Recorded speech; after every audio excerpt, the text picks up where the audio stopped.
Vai começar? Pronto. Olá, meu nome é Rosa. Eu sou tesoureira do Grupo de Estudos Linguísticos do Estado de São Paulo na gestão 2019-2021. Então, dando continuidade ao quadro Bate-Papo com Linguistas, hoje nós vamos conversar com a professora doutora Rosana Ferrareto Lourenço Rodrigues, que é docente do Instituto Federal de São Paulo. Então, muito obrigada, Rosana, por participar aqui do nosso quadro, tá? E para começar, eu gostaria que você mesmo se apresentasse e falasse um pouco da sua trajetória acadêmica até chegar ao pós-doutorado, ao começo da sua carreira profissional também, tá? Ok. Oi, Rosa. Muito obrigada pelo convite. Fico muito contente de participar dessa iniciativa, que é uma ponte entre a ciência, o cientista, né, o linguista já na ativa e novos cientistas que estão chegando aí nessa área dos estudos da linguagem. E quero já deixar um oi também para quem está nos assistindo. E eu sou docente do campus de São João da Boa Vista, do Instituto Federal de São Paulo, há 10 anos. Acabei de comemorar agora em agosto, meu 10º aniversário de IFE.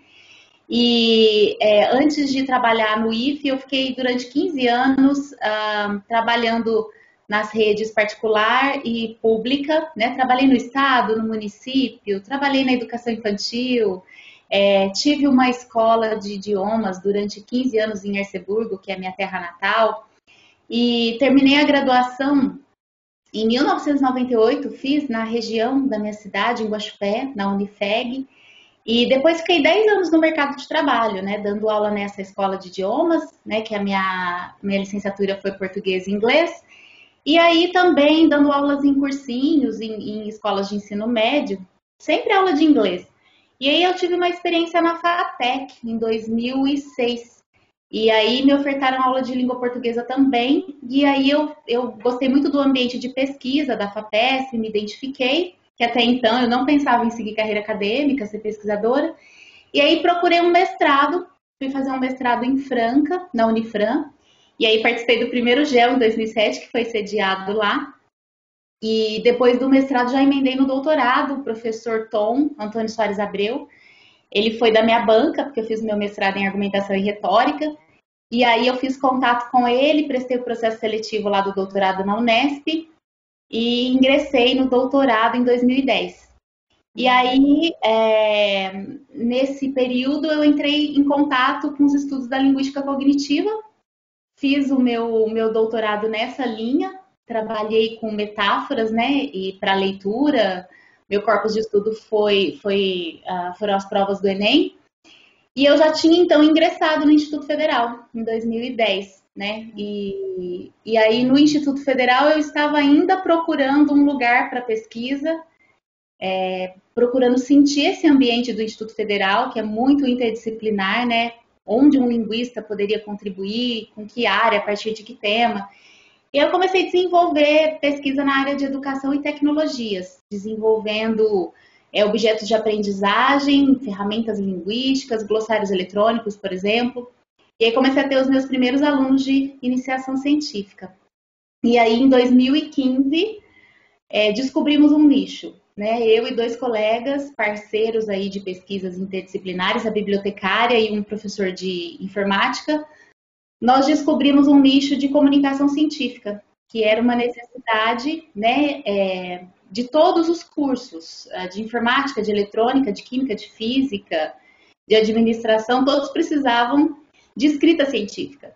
E aí abrimos um laboratório de letramento técnico-científico, o LALETEC, em 2015, que é um projeto de extensão, e a gente começou não só a capacitar os nossos alunos de TCC, mas também as universidades da cidade. Aqui em São João da Boa Vista é um polo universitário bastante próspero, nós temos campus da Unesp, temos Unify, Unifeob, né, uma faculdade particular e uma que é a autarquia municipal, e a gente encontrou aderência nessa área. E aí, por conta dos meus estudos nas ciências cognitivas, sempre li Mark Turner, tentei um pós-doc com ele, fui aceita, né? Consegui uma bolsa da FAPESP e lá fui eu em 2018, fiquei 2018, 2019 em Cleveland, fazendo um estudo sobre comunicação científica com uso de tecnologia, e aí tive que aprender estatística, data science. E aí esse núcleo de pesquisa se fortaleceu. De volta para o Brasil, esse projeto de extensão, que era esse laboratório de letramento, ele ficou no escopo de um programa sustentável de pesquisa, e aí cadastramos esse grupo de pesquisa no CNPq, o Grupo de Pesquisas em Comunicação Científica Acontece, né, do qual eu sou líder, e hoje nós temos 16 pesquisadores atuando aí nesse grupo de pesquisa e ganhamos mais robustez teórica e tecnológica para além do ensino de escrita científica nesse projeto extensionista. Então, essa foi minha trajetória até Ai, aqui. que interessante, Rosana.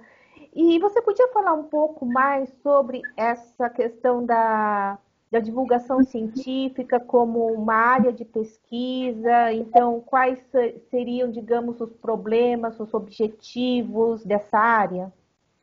Então, as ciências cognitivas, né, como uma área de estudos transdisciplinar, que trabalha com comunicação multimodal, que se ocupa de entender os processos subjacentes ao texto, né, essa análise semântica conceitual, que dá conta de investigar a criatividade e a inovação humanas, a cognição social, e a comunicação em si foi assim o terreno fértil para que a gente conseguisse estabelecer os objetivos desse projeto de comunicação científica. Então, o projeto investiga padrões narrativos e figurativos do texto científico. A gente trabalha com corpus de abstracts da Web of Science, que a gente quer entender o que leva um artigo a ser publicado numa revista de alto impacto, né?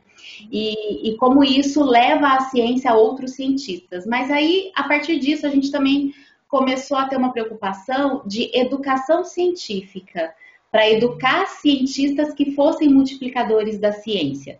Então, a gente tem 3 eixos hoje no projeto que dão conta de cuidar desses 2 objetivos que são diversos, mas complementares. A comunicação científica, cientista-cientista, né? Peer communication, e a comunicação científica de cientistas senior, especialistas na área, para cientistas que estão ingressando, né? Como é que esse cientista que está ingressando, que é, em princípio, um público leigo, como é que a gente leva essa educação científica?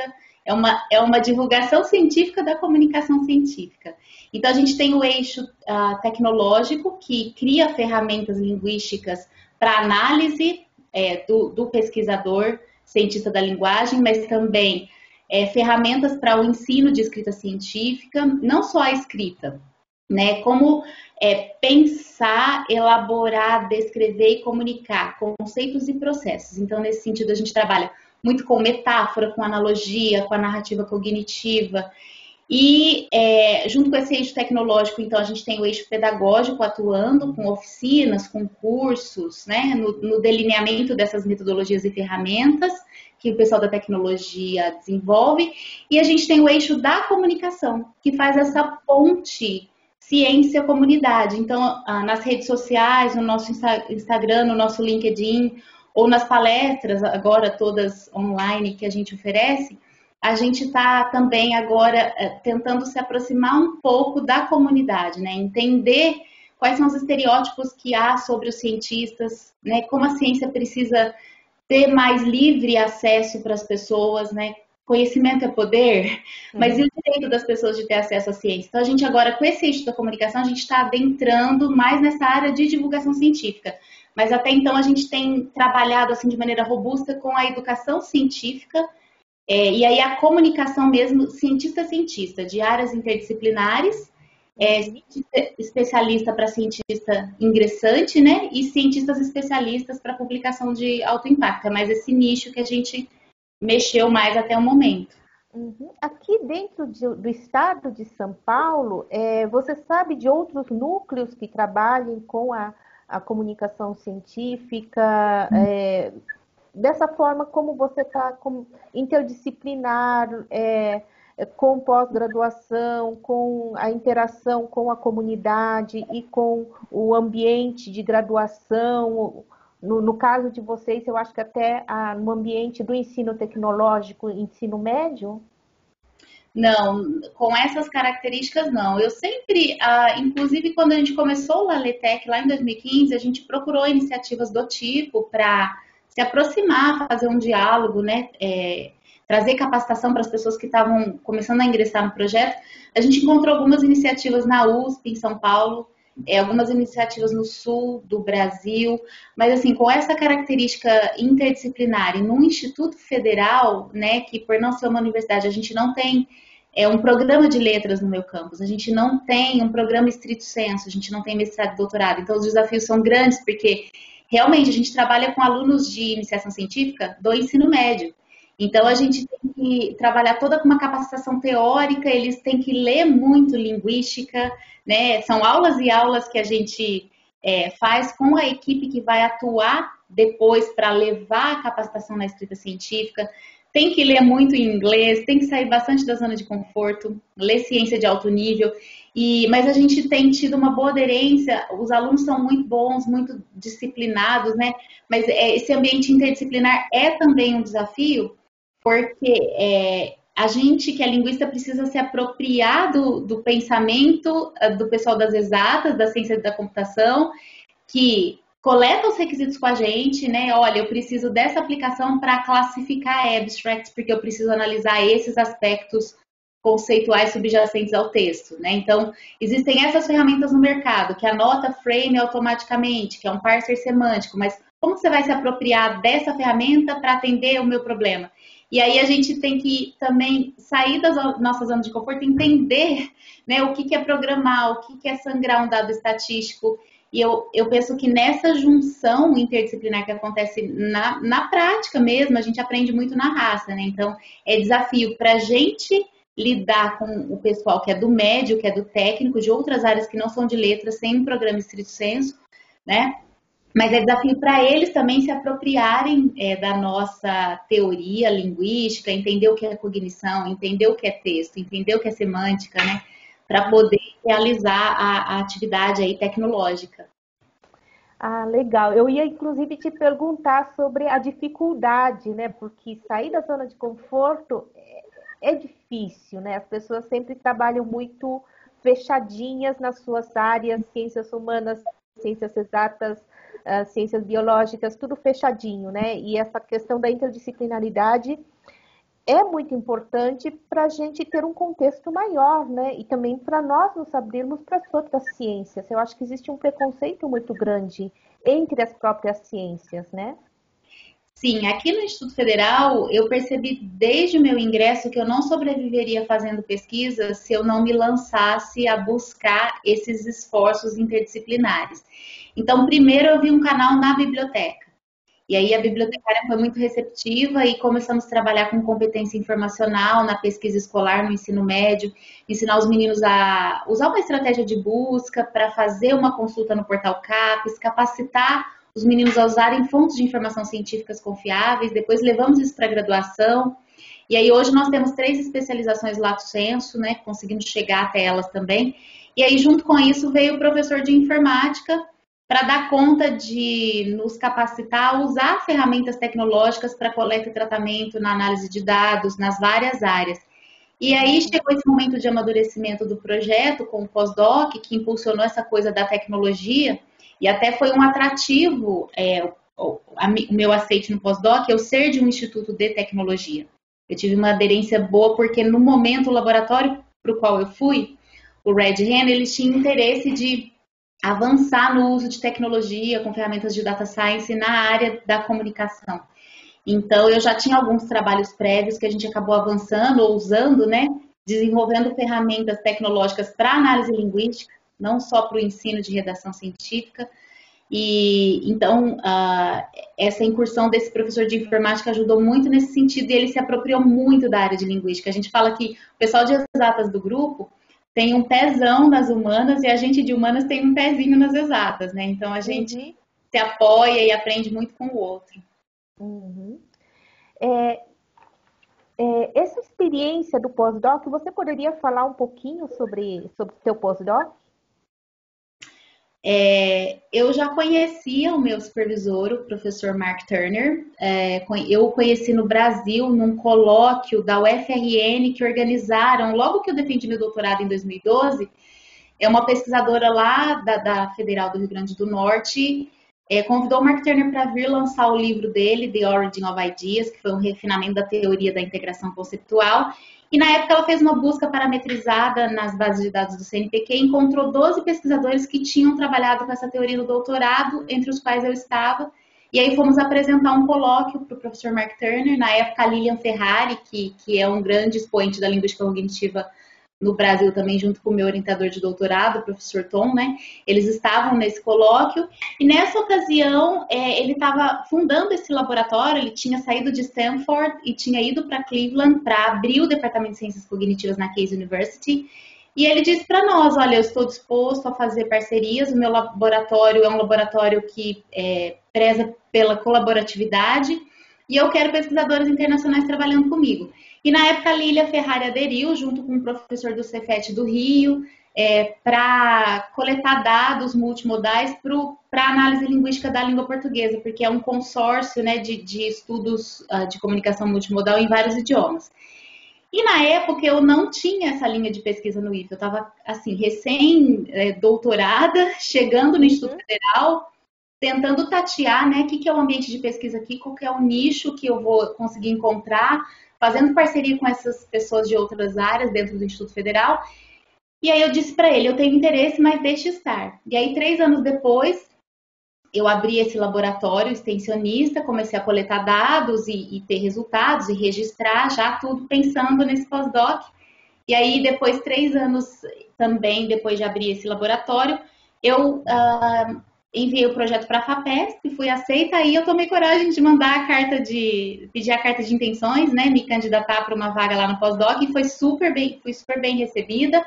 E na época o que ele comentou foi que ele queria mesmo alguém de um instituto de tecnologia para desbravar essa área aí. E aí quando eu cheguei lá, como ele era um laboratório cujo principal objetivo era trabalhar com comunicação multimodal, todos os corpora de estudo lá eram vídeos, material que combinava não só a linguagem verbal, mas a gestual. Tem um estudo de gestos lá, até a Maíra Velar aqui no Brasil trabalha bastante nessa linha, né? Então, de analisar os gestos com a entoação, a prosódia, e mais o conteúdo semântico, né? Fazer análise conceitual. E o meu corpus era monomodal, né? Porque eu trabalhava com texto científico escrito, publicado. E aí ele falou assim, olha, a gente não tem nenhuma pipeline, né? Que é como eles chamam esse processo de você colocar os dados em língua natural para dentro de uma aplicação tecnológica e extrair aquela análise automática que você precisa, né? Para ajudar como lupa aí o linguista a fazer a sua análise introspectiva. E aí ele disse assim, eu não tenho nenhuma pipeline com essa natureza de dado. Se você topar criar essa pipeline aqui, né, essa é a sua contrapartida para vir trabalhar comigo. E aí eu tinha 2 alunos de IC aqui no Brasil, e eu liguei para eles, né, fiz uma videochamada, falei, olha, vocês topam criar essa pipeline? Porque eu vou começar do zero, eu não entendo, não sei linguagem de programação, né, eles usam muito Python, depois eu tive que me apropriar e aprender. E esses meninos toparam, eram meninos que falavam inglês. A gente marcou uma videochamada com eles e o pessoal do laboratório, e eles ficaram muitíssimo bem impressionados, né, por serem meninos de graduação da ciência da computação, se comunicando fluente em inglês e fazendo perguntas pertinentes, porque eram meninos que já estavam comigo, sabiam da minha linha de pesquisa. E aí a gente começou com esses 2 meninos, hoje nós somos 16 pessoas no grupo, que bacana, né? O projeto foi crescendo, essa pipeline foi criada, a gente foi se apropriando das ferramentas, com a mentoria do pessoal lá do laboratório, meu supervisor, mais os parceiros dele, né, o Peter Uhrig, que está na Alemanha, o Francis Steen, que está na Califórnia. E até hoje a gente continua em contato, né, a partir disso a gente fez contato também, a gente se internacionalizou porque a gente fez contato com a Hanna, da NTNU da Noruega, que é uma universidade tecnológica também, e ela tem um estudo parecido com o nosso, de comunicação científica. O corpus dela é corpus de aprendiz, então ela trabalha com abstracts também, mas produzidos pelos engenheiros mestrandos para os quais ela dá aula. Então, assim, os nossos alunos estão em parceria, né? Eles se encontram para falar da pesquisa um do outro. ela me convida às vezes para fazer alguma lecture para os alunos dela, eu entro online e ela também participa aqui do grupo de pesquisa. A gente faz videochamada com o Mark Turner, com o pessoal do laboratório até hoje, quando a gente tem algum perrengue para resolver. E os nossos dados estão num cluster que ficam lá nos computadores da Case. Então, a gente tem as credenciais que a gente faz acesso remoto. Então, tudo que a gente produz aqui, essa história da galinha vermelha, do Red Hen, que é o nome do laboratório, né, é baseado naquela fábula da galinha vermelha, cuja moral da história é a colaboratividade. É você ganhar a fatia do bolo se você ajuda a produzir. Então, a gente tem esse canal aberto de colaboratividade com eles, tudo que a gente produz fica à disposição do laboratório lá, e tudo que a gente precisa de tecnologia que a gente não tem aqui, ou capacitação, eles também nos fornecem, né? Então, foi um projeto que começou assim no pós-doc, foi de muito desafio, porque Cleveland é muito frio. Eu tenho 2 meninos adolescentes comigo, eu tenho o Pedro de 16 anos, o Daniel de 18, fizeram high school lá. Fui sem meu marido, que não podia ir, ficou aqui para trabalhar. Então, assim, foi um desafio grande. Tive que aprender estatística, design thinking para aprender a diagramar de maneira visual e mais objetiva as minhas ideias. Então, assim, foi realmente sair da zona de conforto. Foi, assim, respirar fundo e ter coragem, resiliência, obstinação todos os dias. Mas eu tive uma rede de apoio muito grande aqui no Brasil. Os professores do Instituto Federal, os meus alunos ficaram o tempo todo me dando apoio, me dando suporte, o meu orientador do doutorado aqui também. Então, eu tinha parceria e ajuda o tempo todo, eu sou muito grata a isso, né? Eu penso... que bacana. E eu acho que esse seu pós-doc também foi um movimento de internacionalização, né? Porque o grupo passou a ser um grupo internacional. Sim, sim. E os meninos sempre falam, né, professora, tem que sair da zona de conforto mesmo, né? Tem que ler em inglês, tem que ler teoria, coisas complexas, dar conta de fazer essas ligações interdisciplinares, né? E fazer aplicações tecnológicas daquilo que a gente analisa, né, enquanto linguista, mas também enquanto professor, a gente traduz isso para poder levar para a sala de aula. Então, é um desafio gostoso e a gente sempre, entre nós, a gente sempre fala, olha, juntos vamos mais longe, né? Sozinhos vamos mais rápido, mas juntos vamos mais longe. Isso. E para quem está começando a carreira, está fazendo o seu curso de letras, linguística, ou outras áreas também, porque afinal de contas você está trabalhando com uma questões tecnológicas, quem está na área de comunicação, de TI, etc. Quais seriam as sugestões que você daria para alguém que quer seguir pós-graduação nessa área de comunicação científica que você seguiu? Assim, estudar e ler muito e saber inglês, eu penso que hoje é salutar para todas as áreas de pesquisa, né? Essa da linguística cognitiva, muito. Então, assim, não ler só questões da linguagem, né? Na área de linguística cognitiva, é uma área por natureza transdisciplinar, né? Não só porque eu estou no Instituto Federal, mas conhecer tecnologia, né? Hoje uma linguagem de programação que é muito útil para linguista é a linguagem Python. Saber estatística, fazer um curso de estatística, né? Porque a gente precisa também de extrair quantitativamente os dados. Ler sobre criatividade humana, né? Na psicologia, na antropologia, até teoria da evolução, né? A gente lê muito, assim, toda essa área interdisciplinar. Então, eu diria que ler estudar muito, saber inglês e fazer uma boa network, né? Perguntar. Eu acho que a gente tem que expor as nossas vulnerabilidades e ir atrás de ajuda. Olha, quero conhecer mais sobre essa área, como funciona.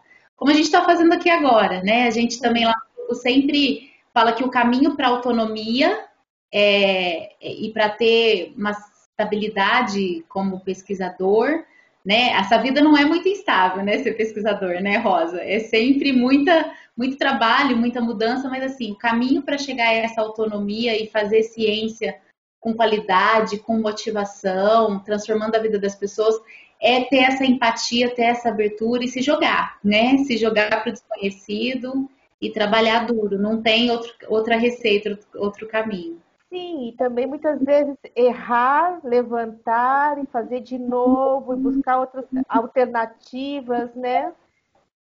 Sim. Quando a gente vê um trabalho, assim, um resultado de um trabalho, a gente fica feliz, é gratificante, mas até a gente também sempre lembra muito de uma frase da Clarice Lispector em A Hora da Estrela, né? Que ninguém se engane, só consegue a simplicidade depois de muito trabalho. Então, Oh. para a gente conseguir simplificar as coisas, a gente vê tudo tão fácil, tudo tão acessível, tudo tão bonito, né? Mas tem muito trabalho duro por trás. Então, é isso, né? Não ter medo de errar e trabalhar, realmente. Nossa, Rosana, muito obrigada por essa conversa, por todas essas informações. O Grupo de Estudos Linguísticos do Estado de São Paulo te agradece imensamente, tá? E aí a gente agora vai finalizar a gravação. Tá certo, eu que agradeço a oportunidade e muito sucesso aí pro GEL.